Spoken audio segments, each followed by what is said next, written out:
ஆண்களின் இடுப்பை விட பெண்களின் இடுப்பு வந்து அழகா இருக்கிறதுக்கான காரணம் என்னன்னு பாத்தீங்கன்னா, பேசிக்காவே வந்து இயற்கையிலேயே வந்து பெண்களின் உடல் அமைப்பு அப்படிதான் வந்து வடிவமைக்கப்பட்டிருக்கு.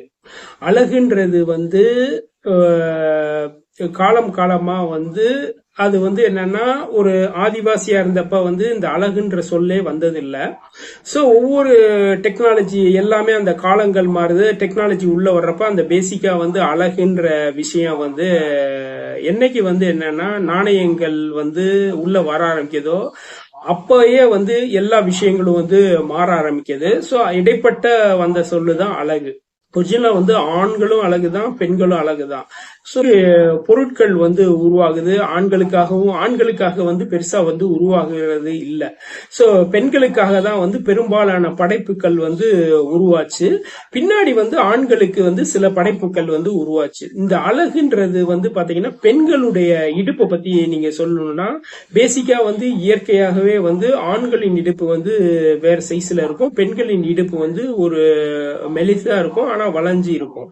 வந்து பாத்தீங்கன்னா ஆண்களை விட பெண்களுக்கு வந்து இடுப்பு வந்து பறந்து விரிஞ்சு இருக்கும்.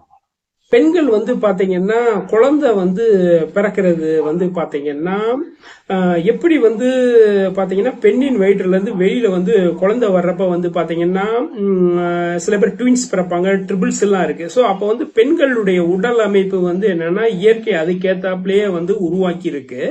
ஆண்களுக்கு அப்படி இல்லை. பெண்களுடைய இடுப்பு இடுப்பு தொடை பேக் சைடு பாத்தீங்கன்னா வந்து அதிக அளவு வந்து கொழுப்பு வந்து சேமிச்சிருக்கும். இந்த கொழுப்பு வந்து என்னன்னா பாய்ஸ்க்கும் இருக்கு, ஆனா பெண்களுக்கு வந்து இயற்கையிலேயே வந்து என்னன்னா அதிக அளவு கொழுப்பு வந்து இதெல்லாம் வந்து இயற்கையுடைய அமைப்பு, உடலுடைய அமைப்பு, நம்ம சாப்பிடுடைய செயல்பாடு, குழந்தை பிறக்க போகுது அப்படின்னாலே உங்களுக்கு குழந்தை வந்து உருவாகிறதுல மைண்ட்ல வந்து சில விஷயங்கள் வந்து தானா சுரக்க ஆரம்பிச்சிடும். அதே மாதிரி உடலுடைய செயல்பாடுகளும் வந்து ஒரு ஆக்டிவேட் ஆயிரும். இப்போ வந்து ஒருத்தன் உங்களை வந்து கொல்ல வர்றான்னு வச்சுக்கோங்களேன், உங்களுடைய உடம்பு வந்து டே அவன் கொல்ல வர்றான்டா அப்படின்னோன்னா டக்கு டக்கு டக்கு டக்குன்னு எல்லா விஷயமும் செய்ய ஆரம்பிக்கும். நீங்க வந்து உங்களையே அறியாம ஒரு புதுவிதமான மனிதர்கள் உருவாங்க. ஒருத்தன் வந்து என்னன்னா அவனுடைய செயல்பாட்டுக்கு ஏதாப்புல மோத ஆரம்பிப்பான், இன்னொருத்தன் என்னன்னா ஓட ஆரம்பிப்பான், சில பேர் வந்து என்னை காப்பாத்துங்க அப்படின்னு காத்துட்டு. இது மாதிரி வந்து மனிதனுடைய அந்த பெண்களுடைய உடல் அமைப்பு வந்து நீங்க வந்து ஒரு குழந்தை உருவாகுதுன்னா அதுக்கேத்தாப்புலயே வந்து என்னன்னா பேசிக்காவே மைண்ட்ல இருந்து எல்லாமே வந்து சுரக்க ஆரம்பிச்சிடும் உடல் உறுப்புகள். இதுதான் வந்து மெயின் விஷயம். அதாவது ஈஸ்ட்ரோஜன் சொல்றாங்க, ஜெஸ்ட்ரான் சொல்றாங்க, அப்புறம் வந்து செக்ஸ் ஹார்மோன், இதெல்லாம் வந்து என்னன்னா இவங்களுக்கு வந்து பெரிய அளவு ஹெல்ப் பண்ணுது அப்படின்னு விஞ்ஞானம் வந்து சொல்லுது. இது உண்மையும் கூட.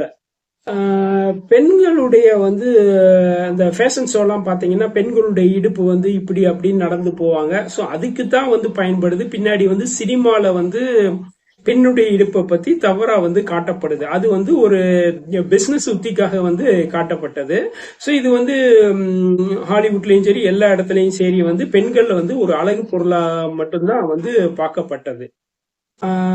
பெண்களுடைய இடுப்பு வந்து பாத்தீங்கன்னா அவங்களுடைய தசை நிலை, சாப்பிடுற சாப்பாடு, குடும்பத்துடைய மரபணு, இதை பொறுத்து தான் வந்து ஒவ்வொரு பெண்ணுக்கும் வந்து உடல்ல வந்து பல விதமான மாற்றம் வந்து ஏற்படுது. ஸோ ஆண்களோட ஒப்பிடுறப்போ பெண்களுடைய உடல் அமைப்பு வந்து அவங்களுடைய பரிணாம வளர்ச்சி, அதாவது அவங்க குடும்பத்தோட பரிணாம வளர்ச்சி, பெற்றோர் டிஎன்ஏ, மதர் டிஎன்ஏவை பொறுத்து அவங்களுடைய உடல் அமைப்பு வருது. ஸோ அதுக்கடுத்து அவங்களுடைய பழக்க வழக்கங்கள், நடைமுறை, இதை பொறுத்து வந்து முன்ன பின்ன மாறுது. ஸோ அந்த ஒரு குறிப்பிட்ட டிஎன்ஏ எல்லாம் பேசிக்கா வந்து அதுதான் இருக்கும். ஸோ முன்ன ஒரு சில பேர் பாத்தீங்கன்னா வந்து ஒல்லியா இருக்கிற குடும்பத்துல வந்து ஒருத்தர் வித்தியாசமா இருப்பான்.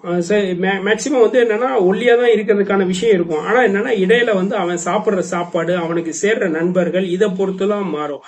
ஸோ ஒரு அதாவது ஆண்களை விட வந்து பெண்கள் அழகு அப்படின்றது வந்து பிற்காலத்துல வந்து ஒரு கலாச்சாரத்துல வந்து சொல்லப்பட்ட அமைப்பு தான். ஆண்களும் அழகுதான், பெண்களும் அழகுதான். அது வந்து என்னன்னா நம்மளுடைய இந்த கலாச்சாரம் மூலமா பார்க்கும் பார்வைகள், அதாவது உடுத்துற ட்ரெஸ், அவன் பண்ற சேட்டையை பொறுத்து தான் வந்து மாறுது.